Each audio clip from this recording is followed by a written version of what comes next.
We've been paying close attention to the pickleball drama in our area. Some of our neighbors say they don't want courts near their homes because the game is just too loud. So is this hot new sport really louder than other pastimes?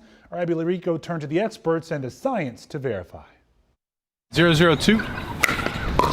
In case you somehow hadn't heard, pickleball is really popping off. Hitting a ball is a very visceral behavior.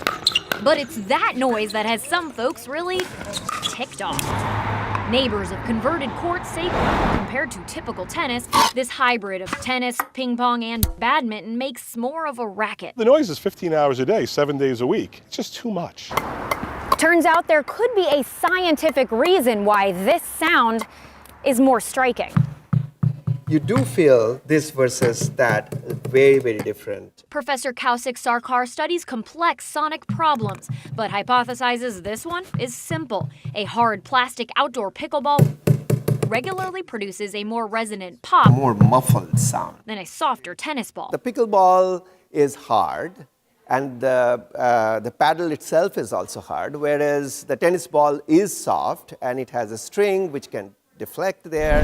To test this out, we had Arlington pickleball and tennis players and new pals, Jim Faruqi and Roy Epstein, We met here in the pickleball court. play ball with us. Yeah. Measuring 47, 48, 10 strikes of a tennis ball and racket 68. and 10 of a pickleball and paddle. You could hear a difference. Our sound level meter 58. picked up slightly louder hits from pickleball, but overall the measurable volume up close was similar. We brought the sound level meter across the street to check noise from nearby neighborhoods. We found the pickleball court emits a pretty steady stream of about 40, 45 decibels or so.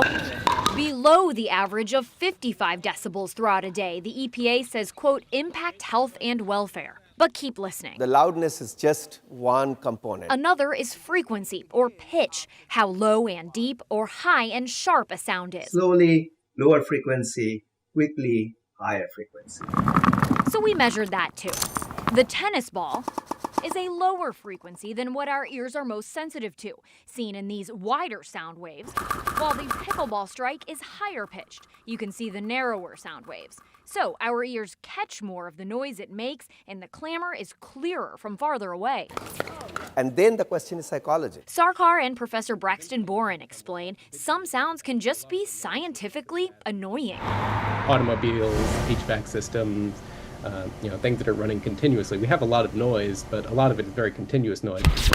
But things like pickleball, things that are more impulsive with like unpredictable spikes where there will be some noise and then some silence and then some noise. It's like the dripping faucet that almost like continues jarring your attention around.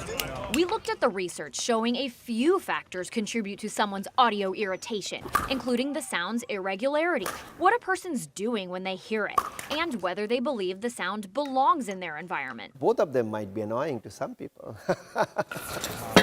So we can verify pitch and perception are more likely to impact potential pickleball peskiness than just how loud the sport may get. But for Jim and Roy, something else entirely resonates from the game. Laughing, just laughing and smiling. And they hope to hear more discussion about how the courts can be a win-win for players and neighbors. Hopefully we can come to some understanding. With your Verify, I'm Abby Larico.